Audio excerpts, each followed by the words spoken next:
From the studios of KPFK Pacifica Radio in Los Angeles, this is Uprising, and I'm Sonali Kolhatkar. It's Tuesday, July 7th, 2015. As negotiators for the U.S. and Iran scramble to meet a deadline for a nuclear deal, we'll find out how close they are with my guest, USC Professor Muhammad Sahimi. And the next episode in the Henry A. Wallace National Security Forum features journalist Anand Gopal on how Afghans view the U.S.'s war on terror. Plus, a growing consensus that the U.S. imprisons far too many people, at least at the federal level, has started to result in a positive trend of lowered sentences. We'll turn to the group Families Against Mandatory Minimums. That's coming up after the news. Joining us now to analyze today's headlines is Robert Jensen. He's an author and a professor of journalism at the University of Texas at Austin. Hi, Bob. Hello, Sonali.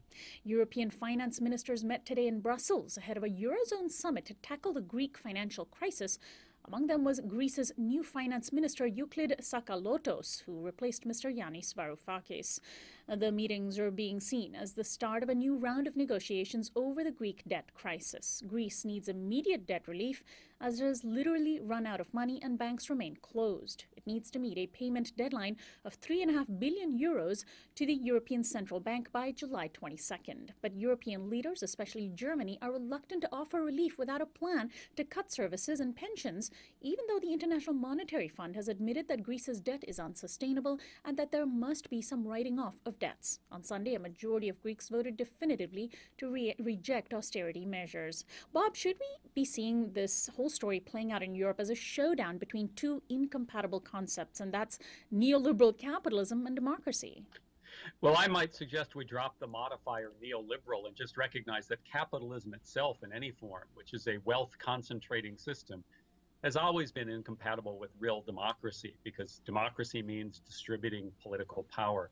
I think we can also use this moment to recognize that capitalism is also inconsistent with ecological sustainability, and try to think about alternatives. So, austerity is a term that's come to suggest people with power and people with money imposing conditions on the poor and working people of the world.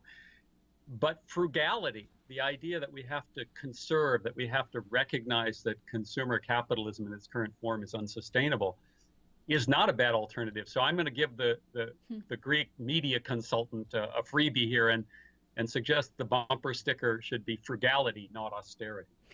And here in the United States, the South Carolina Senate is voting today to take down the Confederate flag, weeks after a white supremacist massacred 9 African Americans in Charleston. A procedural vote yesterday, which passed 37-3, indicates broad bipartisan support in the Senate, but that is not guaranteed in the State House. A CNN ORC poll last week found a sharp racial divide among Americans over the flag, with most whites seeing it as a symbol of pride and most blacks as a symbol of hate. Whites with higher education were less supportive of the flag than less educated whites. Senate Majority Leader Harvey Peeler, who opposes taking down the flag, said, quote, "To remove the flag from the State House grounds and thinking it would change history would be like removing a tattoo from the corpse of a loved one and thinking that it would change a loved one's obituary," end of quote. Well, Bob, even though I disagree with Peeler about the flag, I think it is true that simply taking the flag down doesn't erase a racist past. It needs to go way beyond taking down a flag. What do you think? Well, absolutely. But first of all, let's recognize that statement treats the flag as if it's part of history. The flag is a contemporary question. It's a symbol today, not something tattooed on a corpse.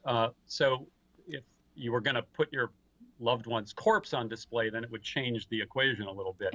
But you're absolutely right. This is a moment where white liberals who can feel superior to the overt white supremacy of the South that still lingers. I'm here in Texas and see it all the time.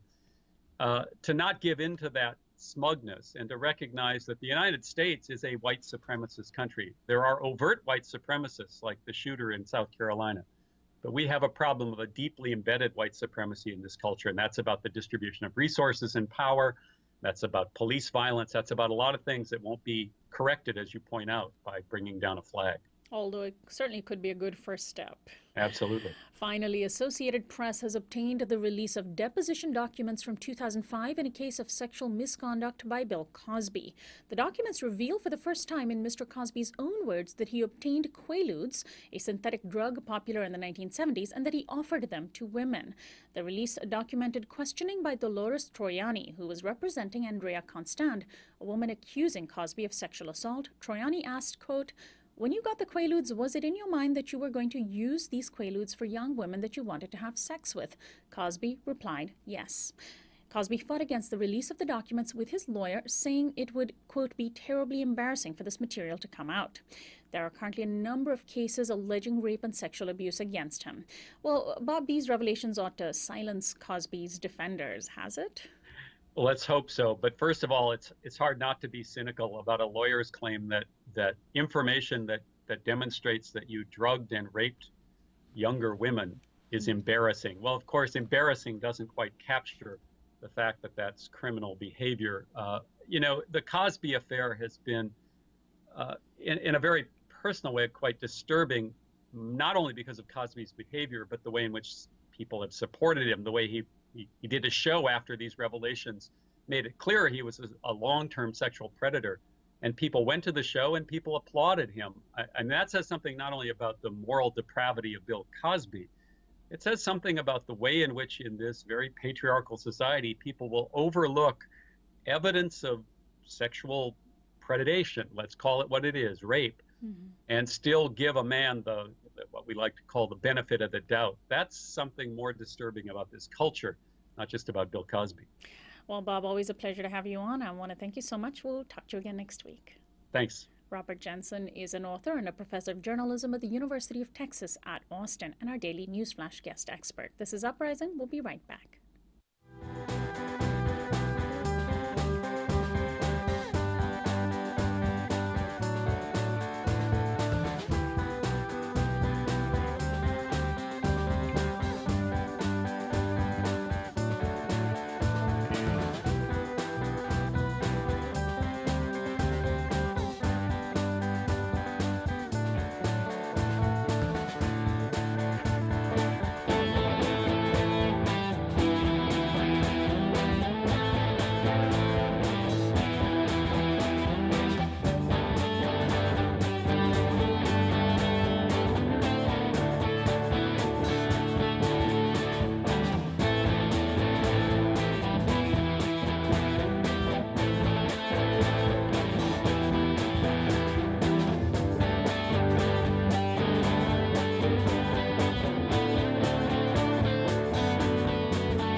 Welcome back to Uprising. I'm Sonali Kolhatkar. U.S. and Iranian negotiators are meeting in Vienna with representatives from 5 other nations this week as the deadline to arrive at a nuclear deal came and went today.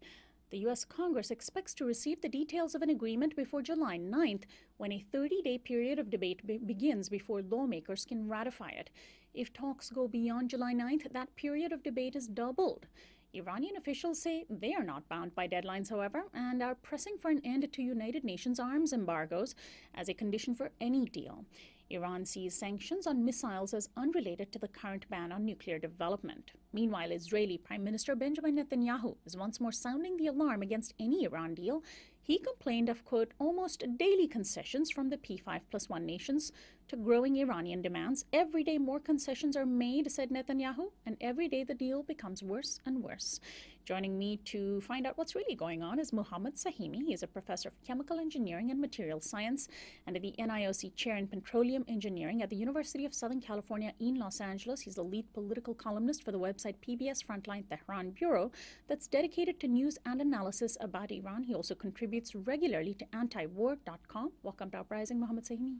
Good morning, and Great to be back in your program. Thanks so much for joining us. Well, let's first talk about what specifically is happening in these meetings in Vienna. The meetings are taking place under the auspices of the P5+1 framework, which means the US plus Britain, China, France, Germany, and Russia. Does Netanyahu know something we don't? What sort of so-called concessions are these P5+1 countries making to Iran?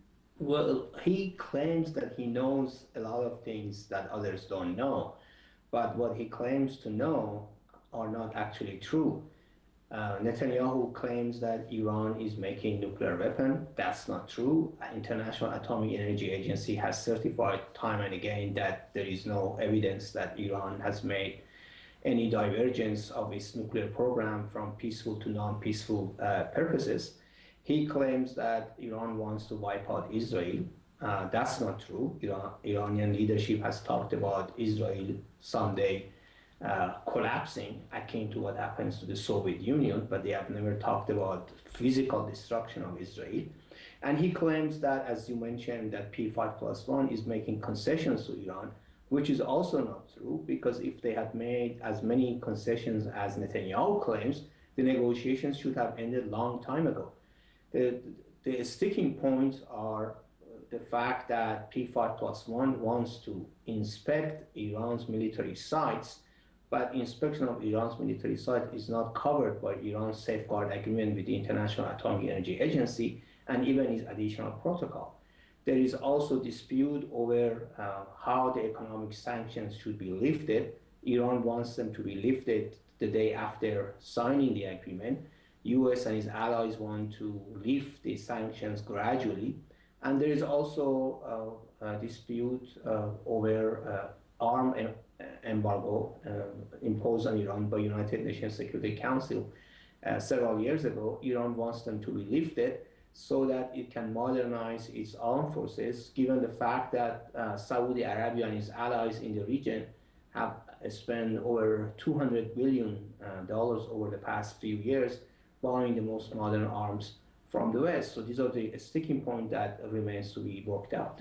So let's talk about the arms embargo in particular. Is this something that Iran has just begun raising? It, certainly doesn't sound like an ongoing discussion and debate. It sounds like something new. It is not really new because P5+1 had promised that once an agreement is reached, then the embargo that the United Nations Security Council, all the sanctions that Security Council had imposed on Iran will be lifted. Part of that sanction is arms embargo. And therefore, Iran is demanding that all those embargoes be lifted. So the arms embargo is just a part of, or being seen as a part of the economic sanctions, and that was part of the whole sort of carrot at the end of this this deal or this round of negotiations for Iran? Correct, because when the UN Security Council imposed sanctions on Iran through 5 resolutions, part of those sanctions were economical, part of it targeted at certain Iranian officials, and part of it was arms embargo imposed on Iran. And what Iran wants is P5+1 deliver on its promise, namely remove all the sanctions that UN Security Council imposed on Iran. This is not really new. Iranians are just sticking to the point that the promise was made and the promise should be delivered. So let's talk about what economic sanctions specifically, though, mean to Iran's economy. If we set aside Iran's security concerns for a minute, how are these negotiations being viewed inside Iran? How eager are people to see economic sanctions lifted and sort of see an end to the isolation that Iran has faced internationally? Oh, by and large, vast majority of Iranian people support the negotiations, and they are eagerly awaiting reaching an agreement so that the economic sanctions can be lifted. The economic sanctions that were imposed on Iran hurt the lives of tens of millions of ordinary Iranians. It enriched certain elements of hardliners in Iran that use the embargo and black market to import cheap materials and food and other things from China and other places and make billions of dollars in the process. But it hurt millions of ordinary Iranians. It helped the rate of unemployment to go up. Inflation was out of control, and a lot of raw materials that Iran had to import from outside for its industry could not be imported, and therefore the local industry was also hurt very badly. So Iranians are waiting for the agreement to be signed and the economic sanctions to be lifted, so that the economy can be revived. And in fact, this is the platform on which President Hassan Rouhani ran for election 2 years ago. He promised that he will conclude an agreement with P5+1 and therefore help lift the economic sanctions. And after that, he promised the nation that he will improve the economy, shore up the economy, and the economy will be revived. If he cannot deliver on his promises, obviously, he will either be rejected in the next elections scheduled for 2017, or he may even be impeached in the Iranian parliament by the hardliners, who would argue that he wasted the nation's time for over 2 years, but couldn't deliver any tangible results to the Iranian people. And Hassan Rouhani is a moderate Iranian leader whose election really signaled to the U.S., or at least Obama used it as a signal, that a détente could begin. And it certainly benefits, if the West does want long-term ties with Iran, it benefits the West to help him stay in power by helping these negotiations succeed. Now, also, President Obama is chasing a foreign policy legacy hot on the heels of a U.S.-Cuba warming of relations. Obama certainly is very eager to be able to sign a nuclear deal with Iran and count that among his list of achievements as he wraps up his presidency. But does that specific legacy chasing put Iran in a position of power, give it a little bit more leverage? Because a senior Iranian official told reporters on Monday that Iran isn't, quote, desperate to get a deal. We want a deal, but not at any cost. What do you make of the sort of power dynamics of these talks? Well, I believe both sides need each other. As you mentioned, the president needs a major foreign policy achievement as part of his legacy. But more important than that, Iran has great influence all over the Middle East. Iran is allied with the Iraqi government. Iran supports the regime of President Bashar al-Assad in Syria. Iran has a major ally in Lebanon, Hezbollah. Iran supports Palestinian groups. And Iran also is influential in Afghanistan and among Shiites in Saudi Arabia, Yemen, and elsewhere. Therefore, even the chaotic state of Middle East, and given that Iran right now is helping the Iraqi government to fight the Islamic State, an agreement between Iran and the United States will open the door to more cooperation in confronting Islamic State and other radical Sunni terrorist groups in the Middle East. So the United States does need Iran. On the other hand, Iran also needs this nuclear agreement because, first of all, it needs to shore up its economy at home. The economy is in dire state. And also, Iran wants to bring itself out of the isolation. Iran wants to be recognized as a major regional power, given its size, population, dynamics, the influence in the region, and so on. So I believe both sides need this agreement. Iran's Supreme Leader Ali Khamenei agreed to the negotiations because he recognized that the internal situation in Iran was near explosion as a result of sanctions and other factors. And he's first and foremost concerned about the survival of his regime. So both sides need each other, and the agreement would open the door for more cooperation between the two sides. Now, are the other 5 nations in the P5+1 group actively party to the negotiations, or is it primarily the U.S. and Iran? I mean, I imagine Russia and China are not sitting back and letting the U.S. set the agenda. China is Iran's largest trading partner. Russia sees Iran as a key geopolitical ally. Are they contributing to these talks and making demands as well? The European ally of the United States basically follow the United States lead. China and Russia have their own agenda. For example, the United States wants to be able to impose sanctions on Iran without any delay if Iran violates its obligation. And China and Russia are opposed to it because they want this to go to United Nations Security Council. They see this, the US attempt as circumventing their veto power in the United Nations Security Council. And they see that as a precedent setting for other problems in the Middle East, for example, in Syria. As you mentioned, Russia views Iran as sort of a strategic partner or a strategic asset in that region, given its own confrontation with the United States and the European Union over Ukraine. Russia also sees a major market for itself in Iran in the oil and gas sector, and also arms that Iran needs to modernize its armed forces.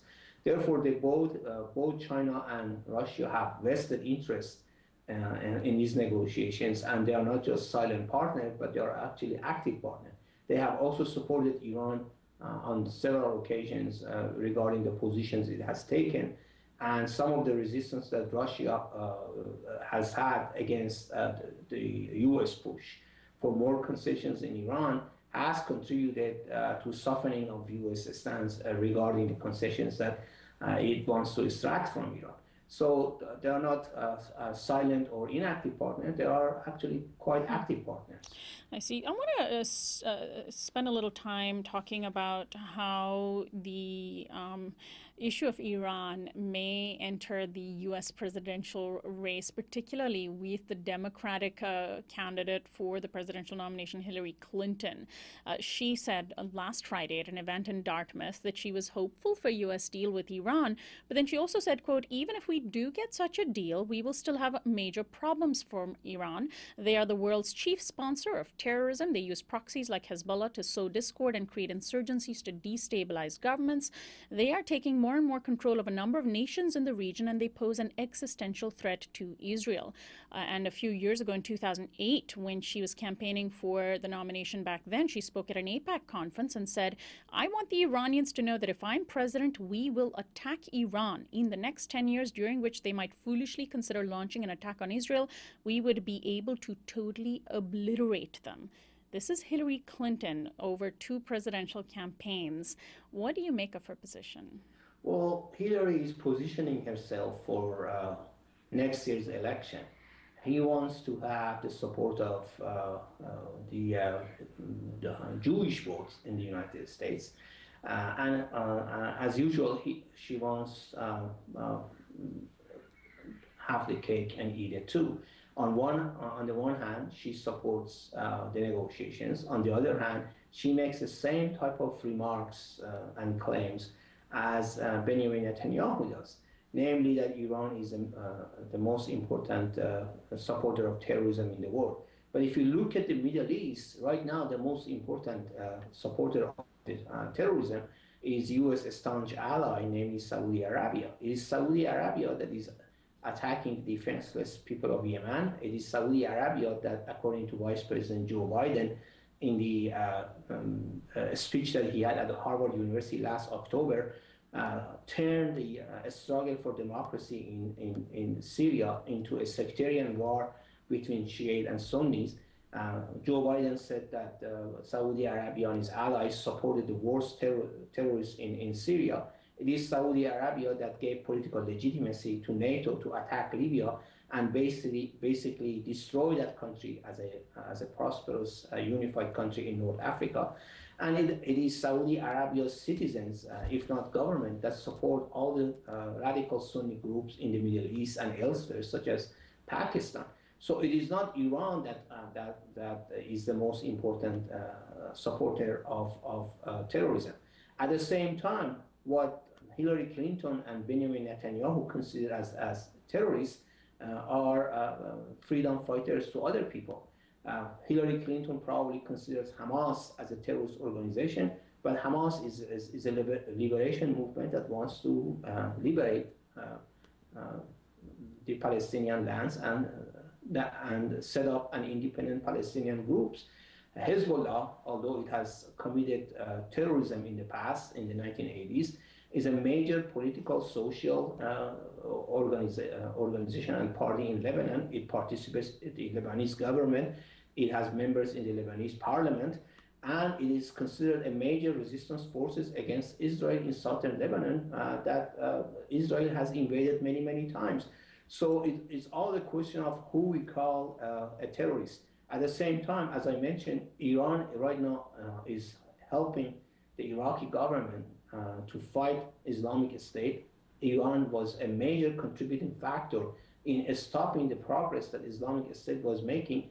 Were it not for Iran, Islamic State would have probably taken Baghdad, capital of Iraq. So it all depends on how we view things. And of course, Hillary is trying to woo Jewish votes in this country, and therefore she makes the same type of exaggerated claims that pro-Israel lobby makes in this country. Well, Mohammed, I want to thank you very much for joining us today. We'll certainly follow the story of U.S.-Iran talks over a nuclear deal in the coming days and weeks. Thanks so much. Thank you for having me on your program. Muhammad Sahimi is a professor of chemical engineering and materials science at the NIOC and the NIOC chair in petroleum engineering at the University of Southern California in Los Angeles. He's the lead political columnist for the website PBS Frontline Tehran Bureau that is dedicated to news and analysis about Iran. He contributes regularly to antiwar.com. His articles have also been published in the LA Times, the New York Times, International Herald Tribune, the Wall Street Journal, Harvard International Review, and The Progressive, among others. And he is the co-founder and editor of the website Iran News and Middle East Reports. This is Uprising. When we come back, we'll take a look at the war in Afghanistan with the next episode in the Henry A. Wallace National Security Forum. Stay tuned.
Welcome back to Uprising. I'm Sonali. The issue of national security is constantly invoked by politicians and the media as justifications for war and surveillance. Since the September 11th attacks, the U.S. has launched endless wars that have ironically made us less safe and built an unprecedented network of intrusive surveillance.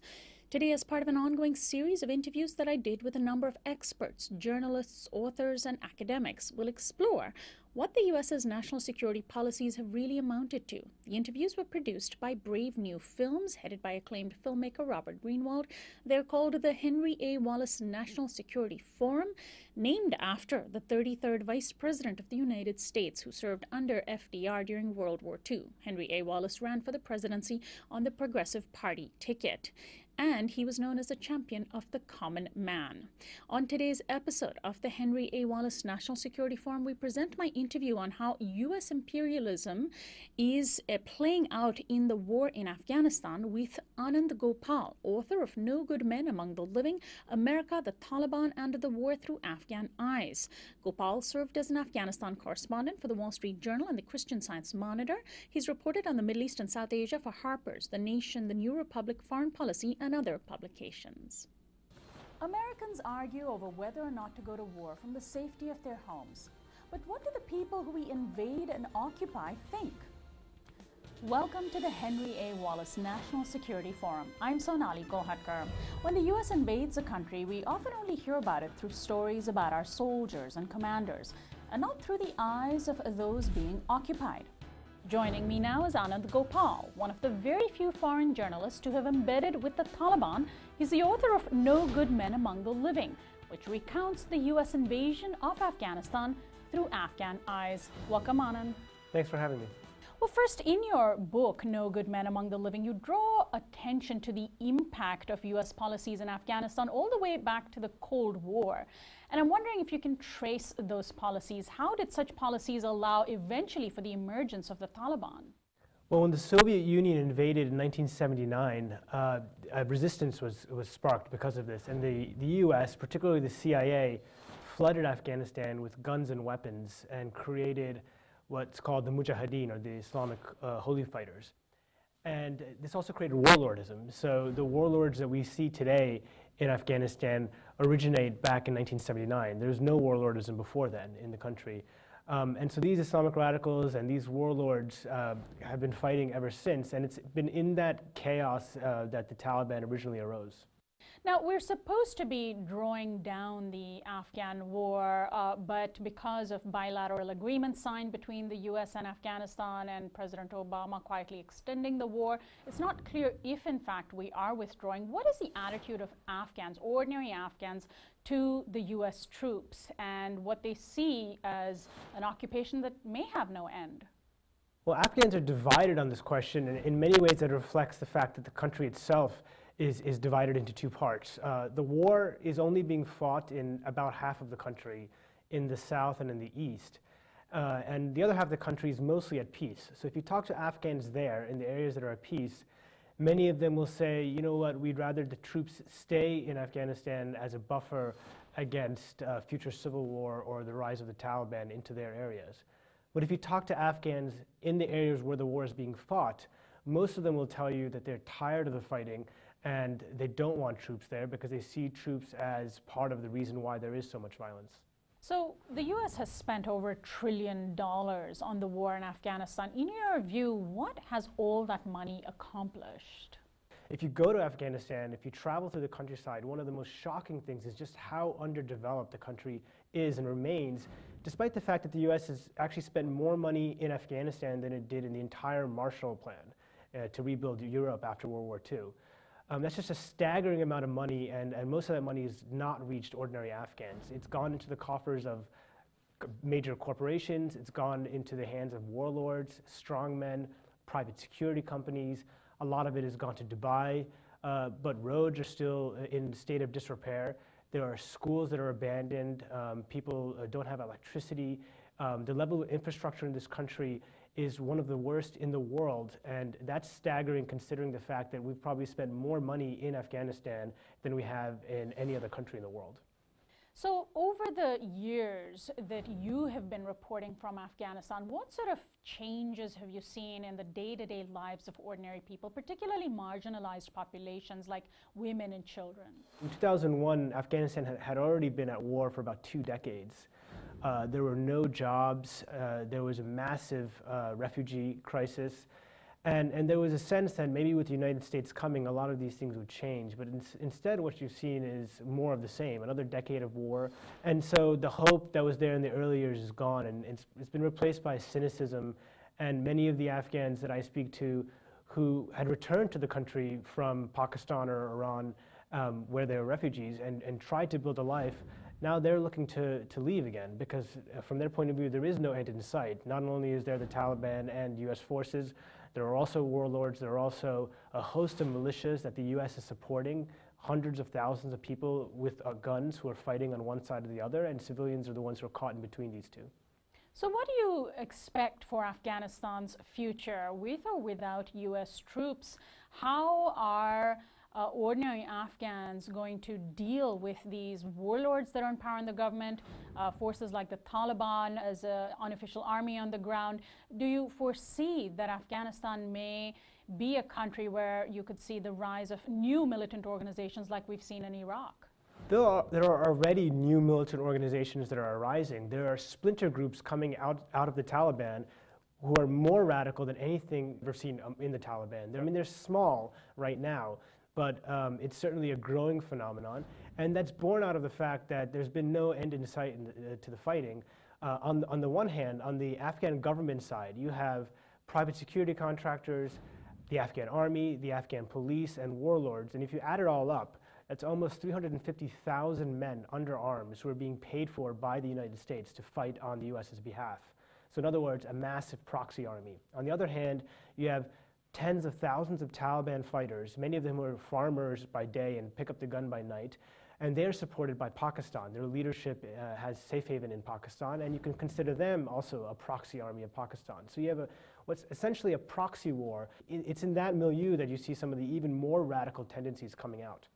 So would you say that the US's policies in Afghanistan have had a ripple effect with unintended consequences as far away as northern Iraq and Syria, with groups like ISIS coming about, and within Afghanistan as well, that US policy has really directly fueled the rise of these movements? If you look back over the last 30 years, it's certainly the case that US policy in Afghanistan and its counterterrorism policy in general has fanned the flames of insurgency and jihad. Many of the leaders of al-Qaeda got their sort of start in Afghanistan in the 1980s. Afghanistan at the time was a magnet for jihadis, and it was so in part because there was so much money and guns floating around because of the CIA's patronage of the Mujahideen. And that was the start of it. And if you look at Iraq, groups like ISIS only exist because of the chaos that was sown by the US invasion in 2003 and the subsequent civil war. None of these groups would have come about if it weren't for that. And so US policy in Afghanistan and elsewhere around the world is actually continuing to create the very enemies that it purports to fight. So you just returned, I understand, from northern Iraq and Syria. And what are people on the ground in those countries saying about ISIS? What sort of support is there or lack of? And what sort of attitudes do you see, for example, among the Iraqi National Army and Syrian rebel groups? Well, in Iraq, I got a chance to speak to people from all sections of society. And one thing that I found is that while ISIS is extremely unpopular, and understandably so given how brutal they are, I did not meet a single Sunni Iraqi who did not view ISIS as equally bad to the Iraqi government. In fact, all the Sunni Iraqis I met viewed ISIS as a lesser of two evils to the Iraqi government and to the Shia militias, who are doing really the same things that ISIS is doing. The Shia militias, whom the US is backing and Iran is also backing, they're beheading people, they're torturing people. You can actually go on YouTube and see some of their videos. In the West, we don't tend to focus on the Shia militias because they tend to be our guys. We tend to focus on ISIS, but from the point of view of people, let's say in Anbar province, they actually view ISIS as a lesser of two evils to the Shia militias, and that's really a tragedy if things have gotten so bad that a group like ISIS can be seen as a lesser of two evils. Anand, how can Americans see the wars that we allow in our names through the eyes of ordinary Afghans, Iraqis, the people who are on the other ends of our policies? Well, I think to start with, we need more reporting on the lives of Afghans and Iraqis and others. You know, there's a lot in the news about Afghans and Iraqis, but they tend to be nameless and faceless. They tend to be the object of our attention, but we need to make them the subject of our reporting. You know, we need to actually talk to Iraqis and Afghans and get their experiences, because the world looks very different when you talk to them. The occupations and the wars look very different. And you know, in my travels through southern Afghanistan, I had my worldview change in many respects by talking to Afghans and who gave me a very different perspective on what the fighting was about. And I would have never gotten that if I didn't have a chance to talk to them. So I think we need to make them a center of our reporting. Well, Anand, thank you for all the work you do and for joining us. Thanks for having me. On the next episode of the Henry A. Wallace National Security Forum, we'll talk with Heidi Bogosian, who'll take us through the expansion of the security state. It has gotten so large that private companies can now rent it for their own purposes.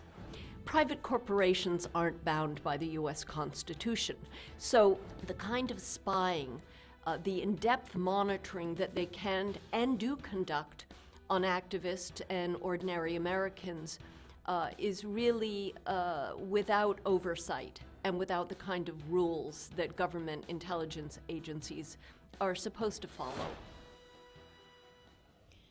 Anand Gopal is the author of No Good Men Among the Living, America, the Taliban, and the War Through Afghan Eyes. He served as an Afghanistan correspondent for the Wall Street Journal and the Christian Science Monitor. He's reported on the Middle East and South Asia for Harper's, The Nation, The New Republic, Foreign Policy, and other publications. On Thursday, as part of our ongoing series on the Henry A. Wallace National Security Forum, we'll play an interview with Heidi Bogosian on how national security has been used to justify unlimited surveillance. This is Uprising. We'll be right back.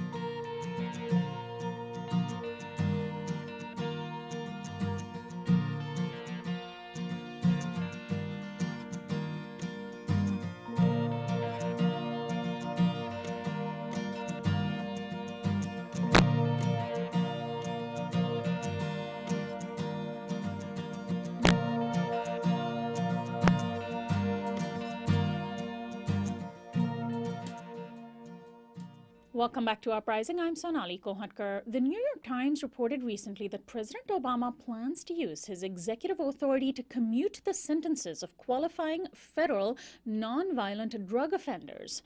The bold move underscores a growing consensus that the nation's tough-on-crime policies have thrown far too many people into prisons and that the so-called war on drugs has been a failure. Counting liberal groups like the Center for American Progress as well as conservative lobbyists like Koch Industries as its supporters, the Obama administration may reduce the sentences of dozens, possibly hundreds of inmates. Tens of thousands of federal inmates that feel they have been over-sentenced responded to a call for clemency applications. The news comes just days after the Supreme Court issued a ruling that could also end up reducing many sentences. In the case of Johnson versus the United States, justices voted 8-1 against a provision of the Armed Career Criminal Act. And a new bill was just introduced into the House of Representatives called the Safe Justice Act that hopes to, quote, prioritize federal prison space for chronic and violent offenders.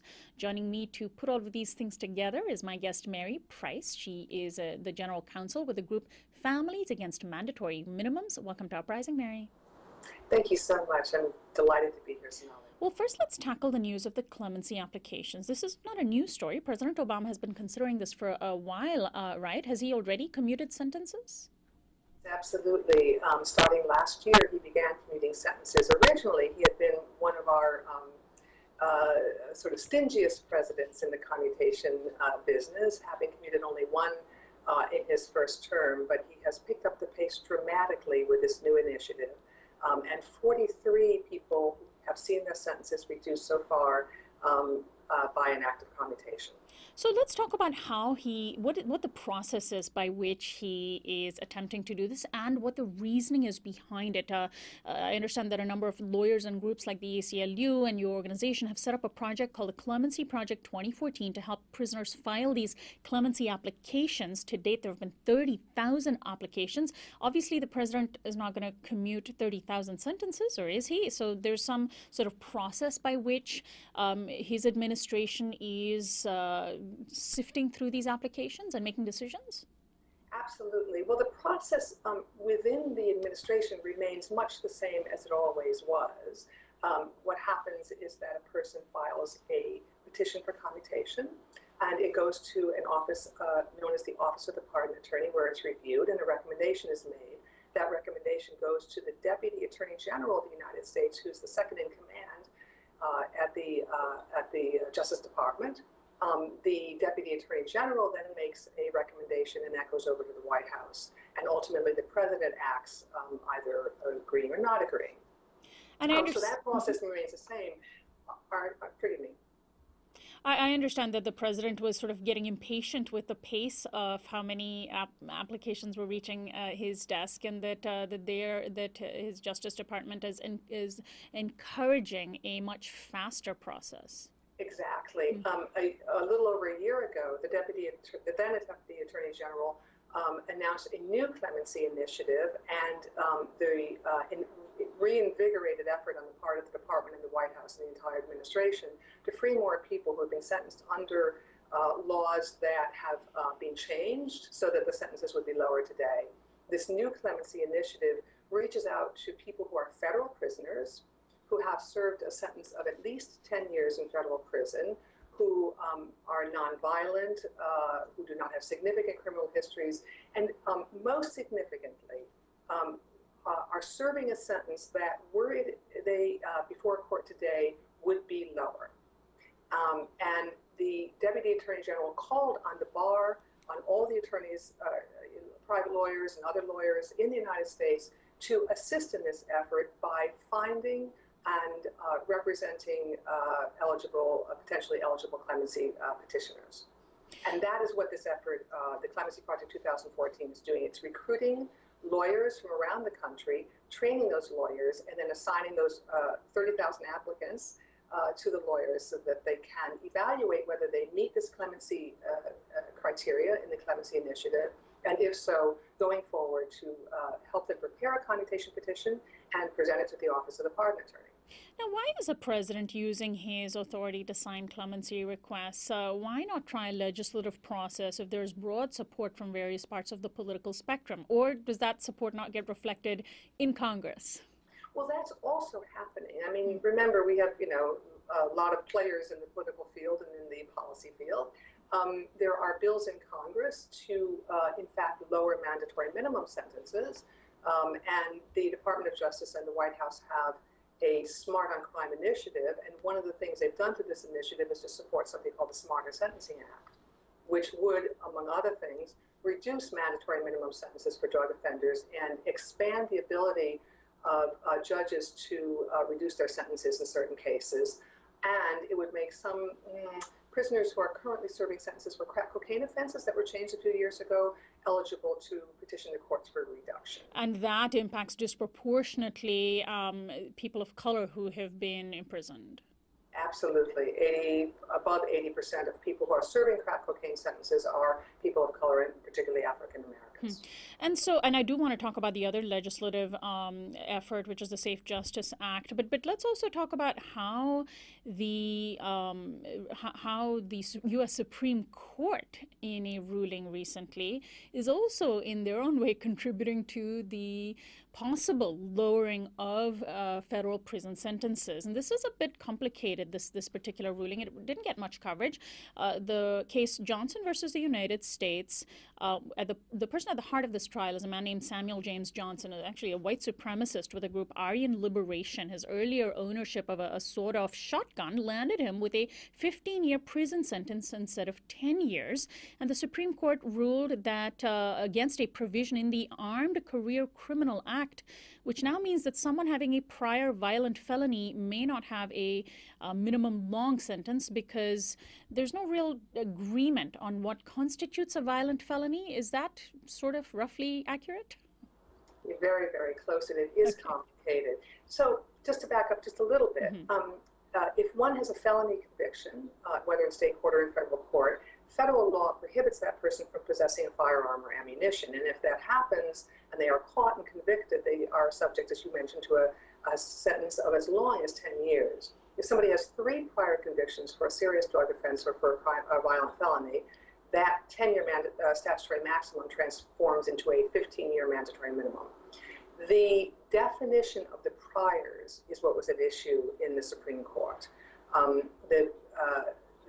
particularly the violent felony definition. The ACCA law, the Armed Career Criminal Act, defines a violent felony as one that has an element, the use of force. An element is something that you have to prove to the jury or agree to in a plea agreement, or it's burglary, arson, extortion, or involves the use of explosives, or, and it's this third or that we're going to talk about, or otherwise involves conduct that presents a serious potential risk of physical injury to another. And it is that latter otherwise clause, known as the residual clause, that was struck down by the court.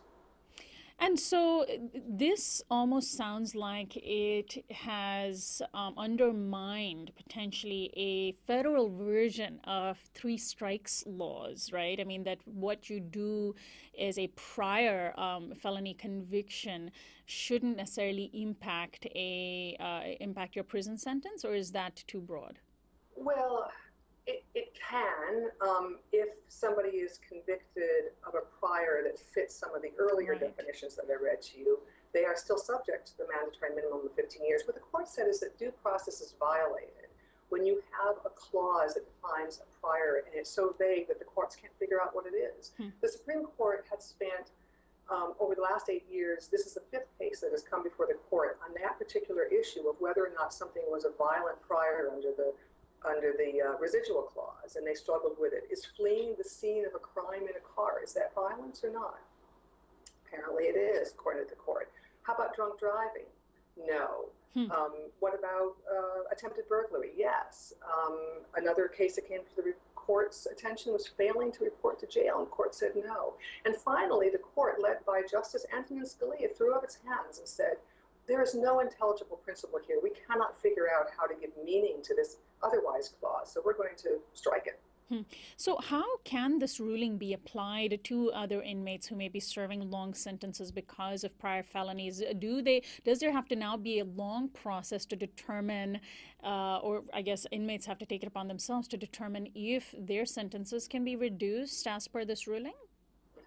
Yeah, I mean, the question is an important one, and I think that lawyers around the country are going through their files, hopefully right now, looking for people who were sentenced under the Armed Career Criminal Act to a 15-year mandatory minimum, and one of the 3 qualifying priors, or more of them, were found under that so-called residual clause. So they then have to go to court in a post-conviction motion known as a habeas motion and ask the lower courts to correct their sentence. And this applies only to federal level convictions under the Armed Career Criminal Act. It was a very specific and narrow ruling for federal prisoners. That's right, although I expect that, people will be exploring other ways to push out that application, but right now that seems to be the first avenue of attention, and we'll see what the lower courts do with it. Let's turn to the Safe Justice Act. This stands for the Safe, Accountable, Fair, Effective Justice Act. It was recently introduced into the House of Representatives by Jim Sensenbrenner, a Republican, and Bobby Scott, a Democrat. And this is a bill that your organization, Families Against Mandatory Minimums, is also supporting, and also has the potential to, again, sort of commute sentences, reduce sentences, in general, tackle this issue of over-incarceration. How important is this act, and what does it do? Oh, it does a lot of things. We probably don't have enough time to talk about all of them. From our perspective, it's a terrific bill. Among other things, it would remove the mandatory minimums for people who were not basically the supervisors or organizers or leaders of 5 or more people in other organizations. So mandatory minimums would not apply. In a number of cases. It would expand the safety valve, allowing judges to waive the mandatory minimum in cases that remained. It would expand the use of probation for first-time offenders. It would create new safety valves for drug and gun offenses. There's a long list of really terrific reforms that this bill would usher in. I mean, it certainly was introduced by members of both parties, but does it actually have bipartisan support in both the House and the Senate in a Republican-controlled Congress? Oh, working hard to develop that support, absolutely. I mean, everybody is boots on the ground. Our organization and other organizations really working hard to get those co-sponsors signed up and signed in.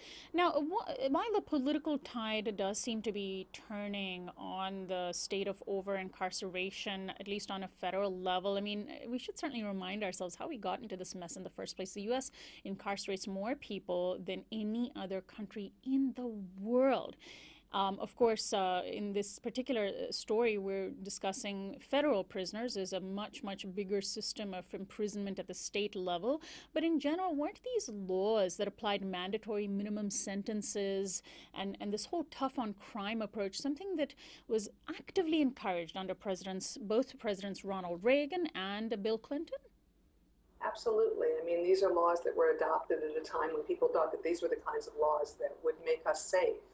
And really what they've done is to, as you point out, just absolutely crowd our prisons, frequently with low-level, non-violent offenders who are languishing for years and years. We have in our federal system well over 200,000 people who are, half of whom are serving mandatory minimum sentences, half of whom are drug offenders, many of whom would deserve, as the Clemency Initiative points out, would deserve shorter sentences today, but many of whom are not benefited by the experience of spending 10, 20 years, 30 years, even life in prison for their conduct. And finally, is this consensus on over-incarceration being a bad thing trickling down to the state level? I'm assuming there is a lot of there are a lot of state-by-state differences. You know, it's almost the reverse. I think that the experiences of the states are trickling up. Massachusetts just passed a 3 strikes law a couple of years ago, right? Well, that's true. They did, but they also passed sentencing reforms in the same mandatory minimum sentencing reforms.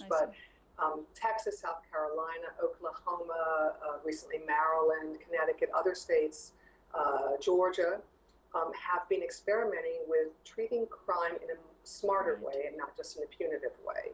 Trying to reduce our prison populations because the money they're spending on locking up people is money that's not going to preventing crime and strengthening communities so that crime is less of a feature. And here in California, where the program is produced, we revised our 3 strikes law a few years ago as well. Absolutely, yes, exactly. So so I think really it's seeding from the states even more than from the federal government, and I think that the federal government recognizes that and is looking at the states with great interest. Mary, give out a website for your organization, Families Against Mandatory Minimums. It is www.fam, that's FAMM.org. I want to thank you so much for joining us today. Best of luck with all your work. Well, thank you so much. It was a pleasure. My guest, Mary Price, is General Counsel with Families Against Mandatory Minimums. And before we end our program today, just a quick reminder for our Southern California audience that tonight I will be interviewing author Max Blumenthal on stage about his brand new book, The 51-Day War, Ruin and Resistance in Gaza. The event will feature poet Sholé Wolpe. It is an event that is happening tonight at the First Congregational Church in Los Angeles, 540 South Commonwealth Avenue. Tickets are still available. You can get them by going to kpfk.org, clicking on the banner on the front page and following the link, or just go to uprisingwithsonali.com. There's a link on the right-hand column, and we hope to see you tonight.